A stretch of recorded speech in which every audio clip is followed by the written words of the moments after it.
Motivational speaker, entrepreneur, and philanthropist are just a few words to describe Dr. Lucille O'Neal, but I believe mother, wife, and woman of God are the titles she prefers the most.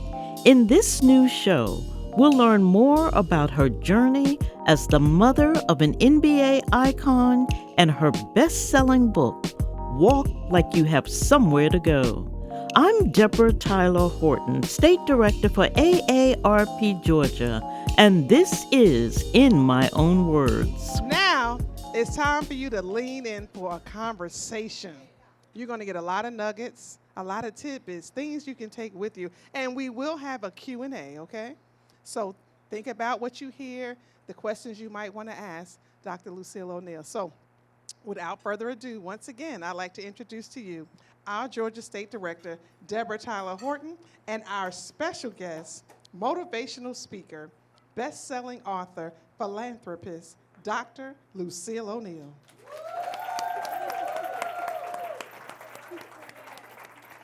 Well, good afternoon.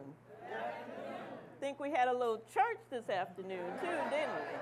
Oh yes. Dr. Lucille O'Neal is in the house today. Thank you. And I want to start off by thanking you for bringing each of us a copy of her book. And if you have not opened the package yet, they are autographed. Every one of them. What a wonderful gift. Now, the weekend is upon us, ladies. And if you like me, I had a long week. So I'm going to suggest you get in your comfy clothes, go in that room, put the do not disturb on in the house, get your favorite beverage, whatever that may be, kick back and have a good read. Now, I read this over a weekend, and I'll tell you, Luke, Dr. O'Neal, it made me laugh, it made me cry, but most importantly, it inspired me to keep on keeping on. So, I'm gonna be checking with you. I know most of you in the room. I'm gonna see if you read the book, if you took the time out and took some time for yourself to read the book. Yes. Now, Dr. O'Neal, you know, I've had the pleasure of we sat in this building and had lunch together. But I want to introduce you to her as the seasoned, sexy, and saved woman that she is.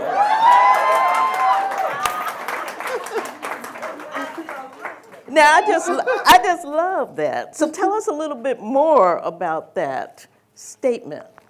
Debra, first of all, let me thank you for the invitation to be here, you and your board of directors. I love getting with our sisters and our brothers as well, but I just love to be with people. So I thank you for having me here today. I've met some people, and I'm not sure if I'm going to remember their names, but I'm going to remember all these beautiful faces in the room because you all are so beautiful. My people, I say, my people. And that statement about being seasoned, instead of calling myself old, because I'm a member of AARP now. But instead of calling myself old, I say that I am a seasoned saint. And man, I have to say that I'm a sexy black woman. And I'm saved, I'm a child of God, and I love to let everybody know that I am a child of the King. And so that's a part of who I am. Yes. And you know, a lot of people meet me and they say, well, that's Shaq's mama. Okay. But I want you all to get the opportunity to know Lucille. You don't have to call me doctor all the time when you see me, but my name is Lucille. So I want you to meet Lucille today. Yes. Are you ready? So let's start off by having you share a little bit behind the inspiration in writing Walk Like You Have Somewhere to Go. What inspired you to write this book? Well, I can remember when I was a young girl brought up in a holiness church My grandparents and my mother, we all attended church. We went Sunday, Monday, Tuesday, Wednesday, Thursday, Friday, Saturday, you gonna work at the church. And then we back again on Sunday morning. But I was one of those young people that don't call me to do nothing. I had an attitude. You know, we young people have attitude. We don't know why. We angry for one reason or another, but we had a woman pastor. We have more women pastors today, but back then it was not the norm. But she used to assign me to most things that I didn't want to do. I was the secretary at the Sunday school. I worked with the youth because my uncle was the minister of music, so I worked with the youth. And I had jobs around the church, even part of the cleanup crew. But one day she called me and I did the neck roll.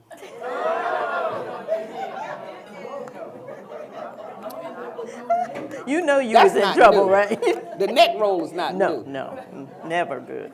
And she said, you come here and you walk like you have somewhere to go. I was tall, taller than the boys, taller than the girls my age. I didn't want to be tall, y'all. I didn't want to be tall. But those words encouraged me to stand up, stand up. And when she said, walk like you have somewhere to go, she meant it. So I just started walking. And you've been walking ever since. Yeah. Maybe not always the right way, but I've been walking. But I want to say this. When I sat down to write this is, in the publishing world, it's a book. But that is actually my testimony. And so when I sat down and we were looking for the title, I remembered that. And so the publishing company said, well, this should be the title of the book. Because you see the subtitle from mental welfare to mental wealth. I thought that was going to be the title. They said no. Had another plan. God had another plan. He really did. This book is not new. But it may be new to some people that are just not reading it. But I'm almost sure that it's something in there that you read and you can say, I can relate to that. I'm a witness to that. Okay, I want to read, if you don't mind, sister, a piece out of the foreword. Y'all, hold on now. By Shaquille himself.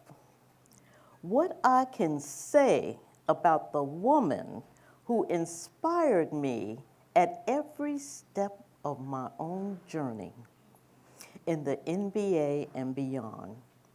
She gave up so much for me and my brother and sisters so that we could have opportunities and lifestyles none of us could ever dreamed of.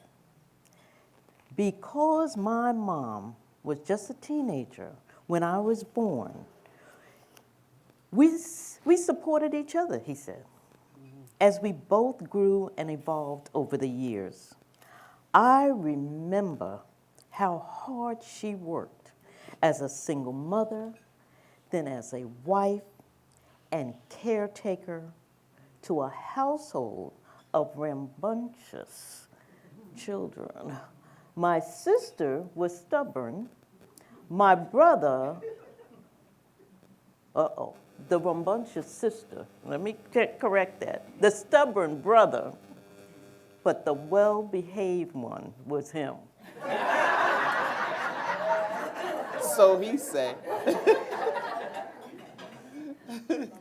Talk about this. Talk about raising those 3 children in a time, a single mom, caretaker, and then you had this young man that had all this talent and skill. And how did you manage and juggle all of those things?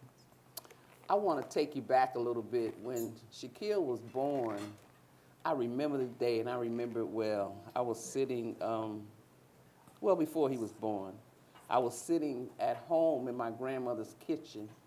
She said to me, "You looking kind of peaked today." And you all remember that term from way back. And I said in my mind, just pregnant. I was pregnant. They always know. Yeah, it was. I don't know. I guess it was the look, but anyway, I remember that day, and I remember it so well because I was ashamed. I didn't want to be pregnant, but I remember they used to tell us to keep your dress down. So many other things they used to tell us, and I'm wondering why. And in my home, I don't think they knew how to demonstrate love. So we looking for love. We want attention. We want love. We want to be hugged and all those things. So I went away from home and I found it for real. I found it now. But I found the wrong kind of love. And I'm still learning about love because what we know about love today is a whole lot different from what we thought love was back then. But anyway, to make a long story short, Shaquille was born, and here I am with this little man child. I don't know what to do with this. But I prayed. I learned how to pray. And my mother was so very loving, and she said, well, it's all right.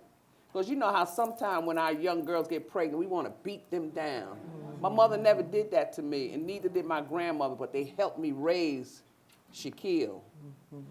And all I could do was talk to myself and say, I want to be the best mother that I could be.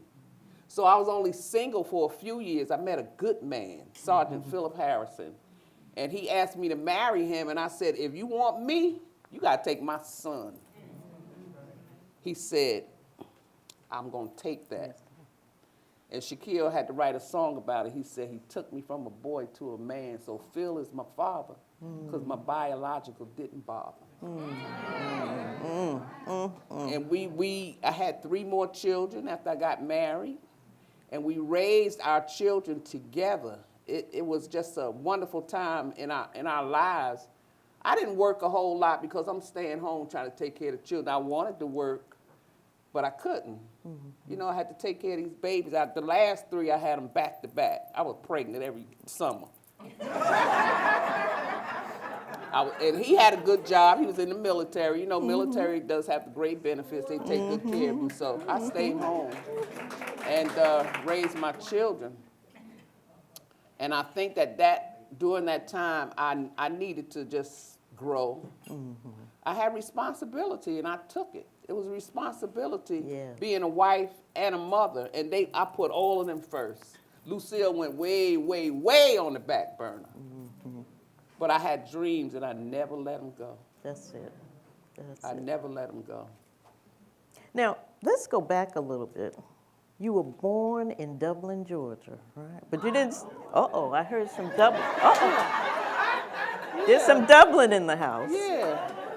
It's amazing how God take you full circle. Full circle. I'm right around the corner from Dublin. I still got people there. I never would have thought that I'd come back this way. That was going to be my question. Come back to Georgia after growing up in New Jersey. We left Georgia. Georgia. Feel? We left Dublin in the station wagon, and we went to New Jersey. And my grandfather and his brothers, they were entrepreneurs before we even knew what that name meant. They got together, put us all in a house, and raised all of us, my cousins, and I have a brother and 2 sisters. We all were raised in Newark, New Jersey. But here we are here. My brother's in Florida, my sister's still in Jersey. I have a sister in South Carolina, and I am here? Really? But I'm glad to be here. Seriously, I'm glad to be in Atlanta. Yes, we're glad to have you in Atlanta. Thank you. Now, I want to talk about the chapter 29, and it's called Starting Over. Yes. And so you talked in that chapter about the passing of your mother and how the family came together. Everybody knows about caregiving and what it takes. It takes a village. And you talked about you being long distance in Florida, your family being still in New Jersey, close to your mother, and you had to travel, but you were the only one with young children that you had to take care of. And when your mother passed, there was a statement in the book that said, "Stop being so pitiful." And you said, I could hear her saying that to me. talk about what that did to you, because everything changed after that. You started doing so much. Can you talk about that? My mother was very instrumental in my growth from the time I was a young girl, and although I was away from her physically, I talked to her every day that I could, and I could hear her in my ear all the time. She taught me many lessons, and one of them was, the most valuable lesson I ever learned was the fact that, Lucille, you don't know everything. And she said, always keep yourself open to learn something new. And I could hear her still till today, to walk with my head up, be proud. And she used to tell me, God's setting you up for something very special. And she used to look at Shaquille and say, that one right there, it's something special about him. From the time he was born, she would tell me that, and I'm not paying attention back then. But she used to always remind me of God's goodness and how God is blessing us and how God is setting you up for something great and how God continues to watch over you and how God is faithful. She kept pouring into me God. And one particular scripture, she just kept throwing it at me. Proverbs 3, 5, and 6. Trust in the Lord with all thine heart, and lean not to thine own understanding, but in all thy ways acknowledge him, and he shall direct thy path. Preach. I live by that because I know it to be true. And my mother had died from ovarian cancer, and she never complained. We didn't even know. We didn't know what she had going on. But, you know, females have problems. We don't always pay attention. We have our issues, you know, during the month. But my mother was just so strong. But one day, she had to have surgery. They had begun to cut off her intestines. And we wondering, what in the world is going on? So we went and we sat down with the medical doctor, not even knowing that we need to be talking to an oncologist. But we went through that, and it was getting late. She was getting weaker, and we watched her struggle, not suffering yet, but we watched all of this. And one day we were in the hallway of the hospital, and the doctor came to us and said, it is not the quantity of years that your mother has left to live, but it is the quality of her life from now on that will make a difference to all of you. So here come God again.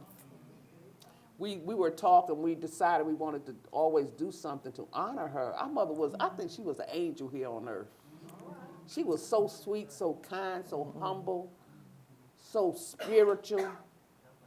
And so we wanted to do something to honor her. So out of all of that, we decided to come together and form the Odessa Chambliss Quality of Life Fund in her honor. She was a nurse by profession. So we're raising money for nursing scholarships today. And this was in 1996, but here we are today. We're still honoring our mother. And I'm still hearing her tell me, you can do anything. I'm hearing her tell me, don't let your dreams die. I'm hearing her tell me, God has the master plan. Yes, he does. He does.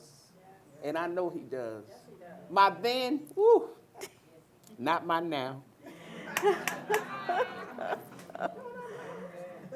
Dr. Not my O'Neal, now. over 50, but far from over. What's next for Dr. O'Neal? Let me just tell this little story because it is so great. It's so great, and I'm so happy about it. It was, I want to say 1994. Don't quote me on the year, but I always had a dream. I wanted to go to college. I wanted to go to college. So out of high school, I'm having a baby. So you know where college went, out the door. but I never let that dream go. So I'm a wife, I'm a mother, I'm raising children, still want to go to college, but time, you know, it wasn't permitting me to go to college right then, but God got a special way of saying when it's time, just be ready. On time, God, Miss Dottie, he come right on time. So anyway, my son got this good job. My oldest son got this great job. It's a real good job. I have the eldest, his name is Shaquille. I have an older daughter, her name is Latifah. My baby girl, Aisha, she passed away 3 years ago. I have a young son, Jamal. I got 15 grandchildren now. I got 2 great-grandchildren, but all the while I'm still dreaming. So anyway, I told my children my dreams, and I just happened to tell that eldest one about my dream one day. He said, if you go and keep your grades up, he said, I promise. He said, I promise to pay your tuition. So that's the message we give them, right? But he paid for me to go to college. I went to college. I went to the great Bethune-Cookman University. Yes, and graduated with good grades. They didn't have to give them to me. I went to work because, you know, you have a dream, you got a passion. Yes. So they were all grown now. They didn't need me anymore, but I needed me. Yes, yes. So I got busy. He sent me to college. We went together at the University of Phoenix. We finished there. Me, him, and my daughter, my other daughter, and my other son. He sent all of us to college. Now, that's a wonderful thing when you got a good job. Put, do something with that. And I'm so grateful that he said, because we teach them education, and all the while I was teaching them, I felt bad. I said, you teaching them, you don't have no education. So it was a dream. I said, one day, and that day came, and I'm still happy about that day. And then I got a special gift. Got an honorary doctorate from the great Bethune-Cookman University, so, you know, they called me doctor. So I'm happy about that, but I said that to say this. Don't ever, ever let your dreams die. Dreams come true, y'all. Absolutely. And I read one day, I was out shopping, and I saw a frame, and on the frame, there were some words by Dr. Maya Angelou. Yes. And that frame said, it may take years to realize a dream, but dreaming itself is an elevating experience. I put my graduation picture in that frame because it took me 30 years to get to college. But I got there. But you got that. You got that. Now, I'm now so this is excited. Dr. O'Neal here in the house with us today, and I want to just stop right here and give you an opportunity to ask questions. So you can come right up to the microphone right here so we can hear you and ask your question. The floor is open. I want to encourage you, so for inquiring minds that want to know, take the opportunity. I'm so serious because we leave places and we say to ourselves, I wish I would have asked that question. I'm not afraid to give you an answer. And if you ask a question and I don't want you to, no, I'll tell you that's not your business or I'm not going to answer that. I mean, I'm going to be straight up with you. That's the only way I know how to be. So come on, we having conversation, and we're not just having conversation. We want to talk to you all. That's why we're here. That's why we're here. All right. Okay. So I got right now. I see 3. Very, very nice to be here. I'm having a great time. It's an honor to be in your presence. What advice would you have for entrepreneur? Well, I would give you this advice first. Make sure you can see it before you see it. Okay. There's always a plan to an action. So don't get into something and you're not sure what it is you want to do. Be sure what you want to do and just go step by step by step. I'm not an entrepreneur per se, but when we decided to do the Quality of Life Fund, we had to put a plan in place.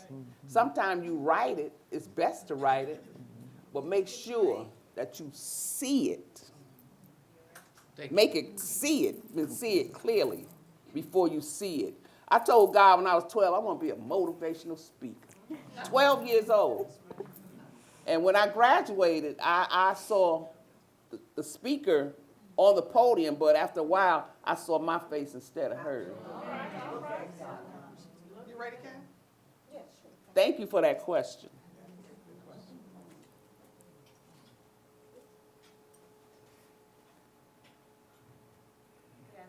Good afternoon. And thank you for being so open and for sharing so much. This instance that I want to ask about might be in the book. I'll know when I read it. But I want to go back to when your oldest child was being talked about by everyone, and you get to the drafts. I've been watching the sports drafts lately and seeing whole families are in the space when their life changes. And I would love to know what it felt like the day that your son was first drafted as a professional basketball player and how life changed, just that moment. I And thank remember you. the day so clearly because all of that was going on was so overwhelming. But what I'm so happy about is the fact that he was living and realizing his dream. And we were there with him, and we told him, my mother especially, she said, your life is going to change. And she told me, your life is really going to change. But he worked so hard to get to the draft. That's not anything that they give you. They don't invite you unless you've done something, you know, very, very special. So he worked really hard to be in a space to be acknowledged, recognized, invited into this family called the National Basketball Association. But we always told him, whatever you do, keep it real. And you stay true to yourself. And that formula has worked for our family. And then I used to tell Shaquille, you got something. You got some heavy duty on your hands right now because they're going to be watching you. And I still tell him now, you can't even poop straight. They're going to be all up in your business. And it's been over 30 years. But our life changed, and we had to realize that the family's life was changing, but we stand like guards. You can't get to him through me because I'm not doing that. I got my guard up. That's mama's love right there. Yeah. And I learned how to pray for real. I used to drink a whole lot when he got drafted. I was drinking stuff that couldn't even pronounce the name. But it sounded good, Cavassier.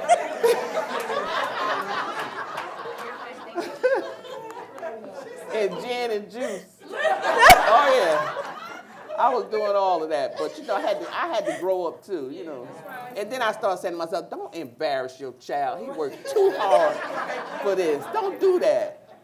But I'm telling you, when his life changed, all of our lives had to change. We represent him now if the tables turn. And I didn't want anybody to say, look at Shaq mama with her drunk self. Keeping it real. I didn't want anybody to say that. Hi, Dr. Lucille O'Neal. Hi. I'm addressing you by your name because you have a son who is bigger than life. And I want to know, how hard has it been to live outside of his shadow? It's been hard. I'm not going to lie, it's been hard. That's why I did and I do everything I can to make sure that I'm representing him well. I am outside of his shadow. And that's why I tell everybody, before you address me as Shaq's mom, try to get to know Lucille. My name is Lucille, and I was Lucille before Shaq got here. So I want you to know Lucille, but it's been tough because people, they don't want to let that go. Oh, that's Shaq mom over there. And I have to remind them that I got other children. I'm Shaquille's mama, I'm Latifah's mama, Aisha's mama, I'm Jamal's mama. So I got to give them some history And then I got to tell them my name is Lucille. But, you know, it's getting better. It's getting better. And I'm happy that it's getting better. Okay, first of all, I'm just so excited to be here. I want to thank Debra, the president of Georgia AARP, and I just want to thank you. Now, because I'm a military girl, I'm going to ask you a military question. Yes, ma'am. I believe y'all used to be in Hinesville, Georgia. Yes, ma'am. That's where we come from, Hinesville, Fort Stewart. So I wanted to know, how was it when you transitioned from just a regular person, we say regular because we military, to a military wife? Because we have certain things you must do as a military wife. Yes, ma'am.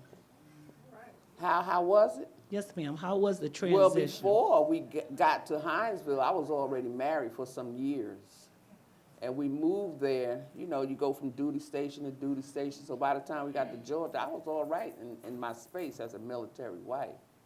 But over the 20 years that we spent in the military, I always felt like I needed to be separate from that. Mm-hmm.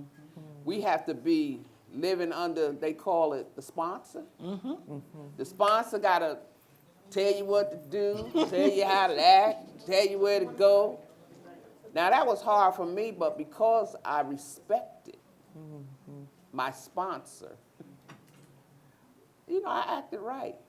So we want to thank you. I would like to thank you for your service because we always say when you're a military spouse, we must thank you for your service. So I want to thank you for your service, for being such a great spouse for our veteran. And we salute your veteran, and we will salute your veteran. Thank you. Thank you. Thank you.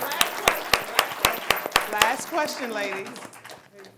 I just want to say one other thing. I was telling Kim and Miss Doris while we were riding down here, because Miss Doris is veteran military as well. I said, when he retired, I got my retirement papers too. I got my certificate too. Because I served just like he served. Yes. So thank you for that question. Okay, now my question isn't as profound. I just want to know, how does it feel to be rich?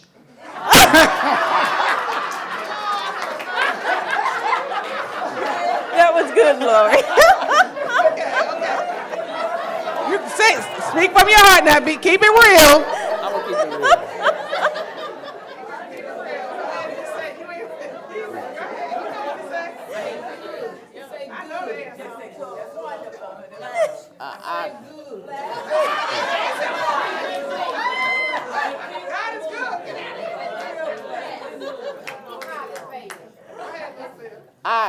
When people say that to me, how I feel to be rich, I say, I'm not rich.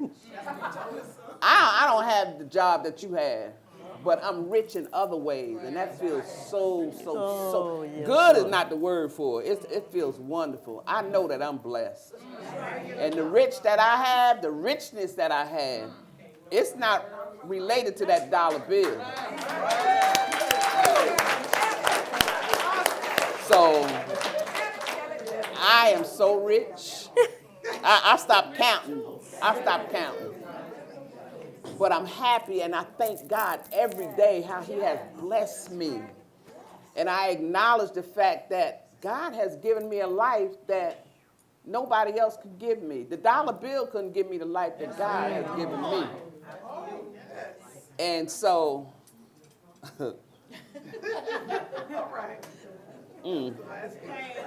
Dr. O'Neal, seasoned, yes, sexy, and saved. thank you. Give it up for her. Give it up for these two fabulous women.